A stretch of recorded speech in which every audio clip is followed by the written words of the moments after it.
Okay, so welcome back to this next video in which we are discussing the role of the glycine receptors in progressive encephalomyelitis with rigidity and myoclonus, i.e. PERM. Okay, so we want to see what is the role of this glycinergic neurotransmission, and that's a good adjective, so I'll write this in the little space that I've got left here. So this is the glycinergic neurotransmission. So this is an adjective. It just means that we're talking about neurotransmission involving glycine. Okay, so what's the importance of this glycinergic neurotransmission for these alpha motor neurons? So basically, the alpha motor neurons have a huge number of other neurons synapsing onto them. So here's another neuron. Here's at least the axon and the axon terminal of this other neuron synapsing on, which are excitatory. Okay, so basically these glycine receptors, when they open, we've seen that they're going to allow a negative charge into the cell, basically. Now, when you allow negative charge into the cell, we know that that's going to reduce the electrical potential difference across the membrane, so it's going to hyperpolarize the cell membrane. Now, in order to fire an action potential, in order for the alpha motor neuron to actually be activated into firing an action potential, you need to depolarize the electrical potential difference across the membrane, not hyperpolarize it. So, basically, this is inhibiting the firing of action potentials in that alpha motor neuron. Okay, so there's a piece of terminology that I think will be very useful for this, which is that we are opening these glycine receptors and we're allowing negative charge to move through these glycine receptors. And when you have charge moving, that is what's known as a current. So when you open these glycine receptors, it allows a current to move from the extracellular to the intracellular. Okay, now this current has a name because it's going to inhibit the alpha motor neuron. It's known as an inhibitory postsynaptic current. So an inhibitory postsynaptic current. The postsynaptic is because it's occurring in the postsynaptic cell, which in this case is our alpha motor neuron. Inhibitory because it's going to be inhibitory on the alpha motor neuron and stop it from activating an action potential. So an inhibitory postsynaptic current. And inhibitory postsynaptic currents are often abbreviated to IPSCs. Okay, so back to the spinal cord. So basically, you've got these inhibitory synapses and also these excitatory synapses here. And both of these will be synapsing onto the alpha motor neuron. Now, the excitatory synapses will be releasing excitatory neurotransmitters, for instance, glutamate, onto the alpha motor neurons. And these glutamate molecules will be activating their own receptors, which will be opening upon glutamate binding. And these receptors will be allowing in an excitatory postsynaptic current, known as an EPSC, which is going to excite the alpha motor neuron into firing an action potential. And these EPSCs, they will be a positively charged current. So when the glutamate binds to its glutamate receptor, it will cause sodium ions usually to move into the cell. And that's a positively charged ion coming into the cell, which will depolarize the electrical potential difference across the cell membrane. However, if you've got both the inhibitory synapse and the excitatory synapse working at the same time, then at the excitatory synapse you'll be having this excitatory postsynaptic current of positively charged ions coming into the cytoplasm of the alpha motor neuron, whereas at the inhibitory synapse you're having this inhibitory postsynaptic current of negatively charged chloride anions coming into the cytoplasm of the cell. And this negative current and positive current will be able to neutralize one another out, and overall it may mean that there is no effect on this alpha motor neuron, so it won't fire an action potential. So basically, the role of these glycine, the role of this glycinergic neurotransmission is to neutralize the excitatory neurotransmission over here. And if you reduce this glycinergic neurotransmission, what do you think is going to happen? Well, imagine reducing this down. you will reduce the amount of inhibitory postsynaptic current coming into the cytoplasm of this alpha motor neuron here.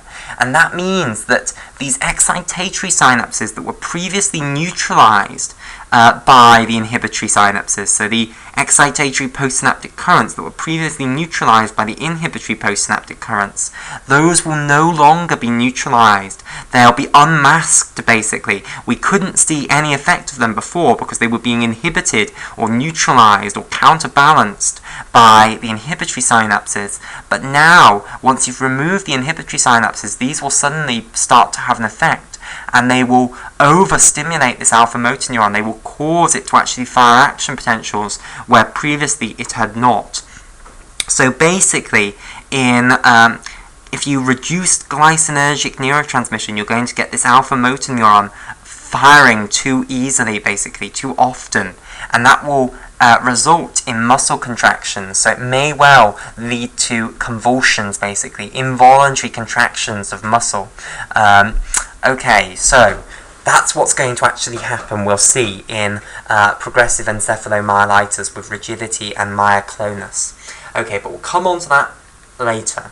Okay, so for now what we're going to do is we're going to take a step back and we're going to look at the structure of the glycine receptor in a little bit more detail so that we can then look at progressive encephalomyelitis with rigidity and myoclonus in full.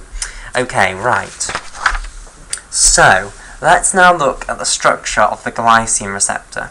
So, we'll do this in a little bit of detail. So, let's say this is the phospholipid bilayer here. And now, in this big picture here, this is the glycine receptor here. Okay, this massive, great structure. Now, the first question is it just one protein, or is it made up of a whole bunch of proteins that have been stuck together? And the answer is, it's made up of a whole bunch of proteins that have been stuck together. So it's actually made up of 5 separate proteins that have all been stuck together. So 1, 2, 3, 4, 5. These 5/5 of the glycine receptor.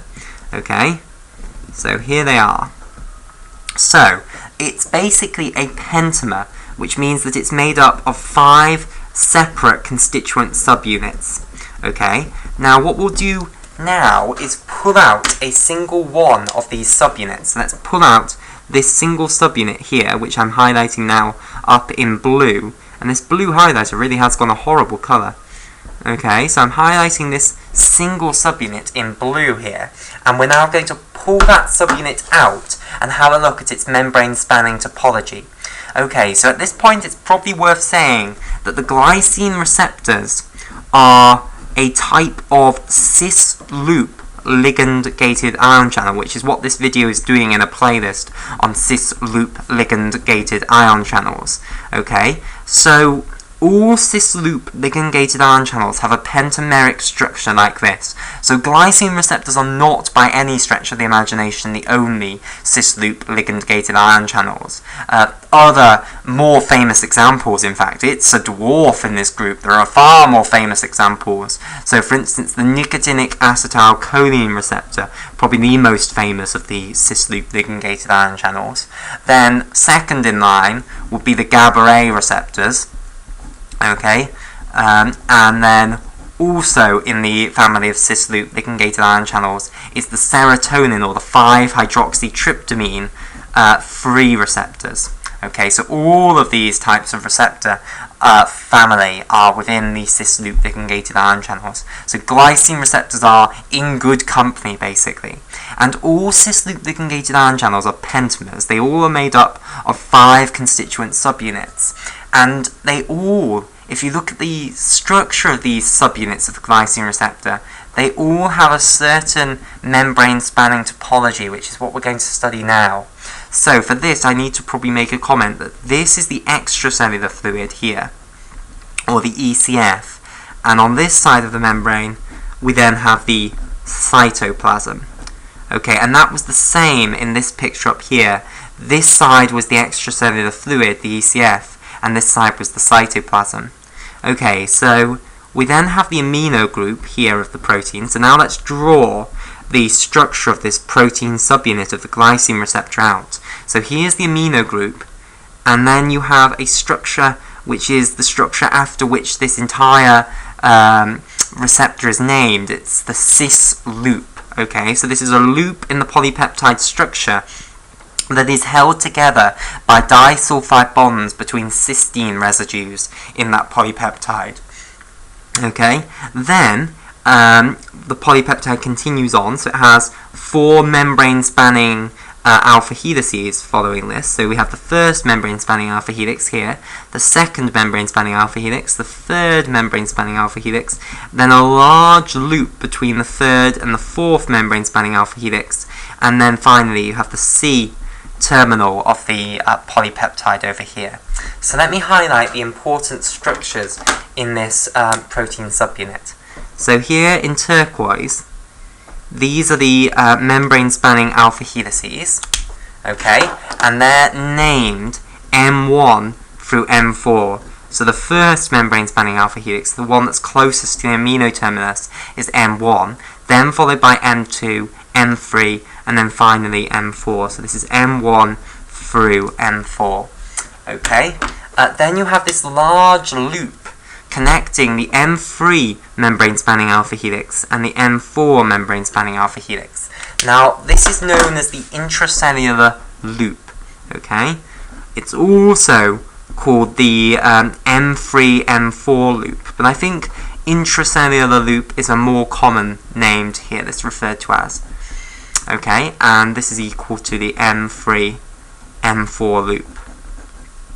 Okay, so the intracellular loop forms the intracellular domain of the glycine receptor. The M1 through M4 membrane-spanning alpha helices, they contribute to the transmembrane region of the glycine receptor. Then finally, we have the extracellular domain of the receptor subunit over here in orange, and the way I've drawn this, this is dominated by this Cys-loop structure here, but in reality the Cys-loop makes up only a small portion of the extracellular domain. This is the portion of the receptor subunit which is responsible for forming the binding sites for glycine and therefore for activating the gating of the channel, although it's the M1 through M4 which actually form the transmembrane region and therefore form the pore of the channel. So it will convey the information that the glycine has bound to a conformational change in the transmembrane region. Okay, so let's now discuss this Cys-loop in a bit more detail, just to make sure that we all understand what a Cys-loop is, because it's awful when there's something that you don't actually really understand that's at the centre of the name of something. So, let's talk about what a Cys-loop actually is. So, a Cys-loop is a loop in the polypeptide structure that is held together by a disulfide bond between 2 cysteine amino acids, but let's actually draw a picture of this. So, this line represents the polypeptide, so this represents a polymer of amino acids. So it represents amino acid after amino acid after amino acid after amino acid, and then suddenly I'm going to bump one of these amino acids out hugely, so I'm going to draw it suddenly much bigger. Sorry about that. And this is going to be the cysteine amino acid. So we're going to have a cysteine amino acid here. This next amino acid is going to be a cysteine amino acid. And rather than just draw it as a little tiny interval in a line, I'm actually going to draw its molecular structure out. So here's the amino group. Here's the alpha carbon with a hydrogen coming off it. And we'll draw the R group in a moment. And then you have the carboxylic acid group down there, which will be involved in a peptide link to the next amino acid along. Okay, so the polypeptide will then continue on, and we'll do that in a moment. So what's the R group of a cysteine amino acid? Well, basically you have a methylene group here, so this CH2 group, and then off this you have a phyl group.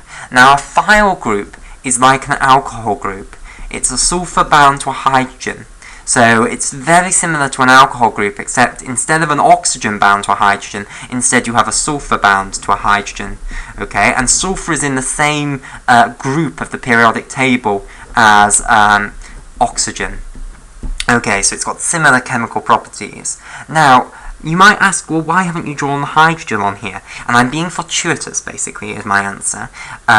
This sulfur is not going to have the hydrogen on anymore. It's going to be bound to another sulfur atom of another cysteine amino acid on the opposing strand over here of the cis-loop. So that's why I haven't drawn the hydrogen there. But, of course, if it was a pure cysteine that wasn't involved in a disulfide bond with another cysteine, it would have that hydrogen.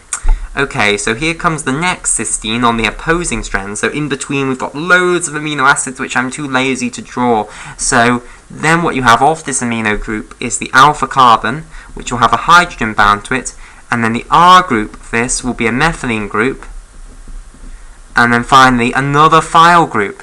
But again, I'm not drawing the hydrogen coming off that sulfur because it's instead going to be bound to this other sulfur here. And that is the disulfide bond. This is the star of the show here. The disulfide bond, which is holding together this cis-loop. Okay, so this is a disulfide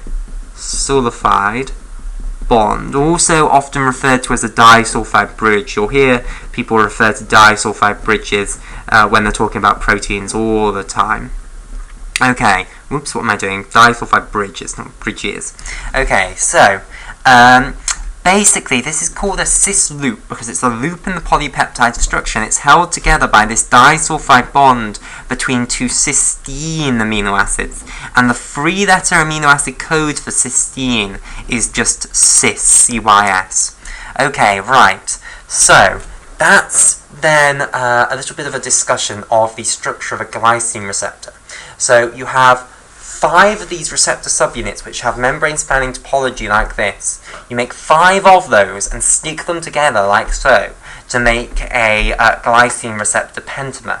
And this is the structure that can then conduct ions through that pore that I've shown in the middle. Okay, now everything I've said here actually would apply just as well to all of these types of cis-loop ligangated ion channels. So there's nothing that I've said here that is specific to the glycine receptor. It works just as well for the nicotinic acetylcholine receptor, the GABA-A receptor, and the 5-HT3 receptors.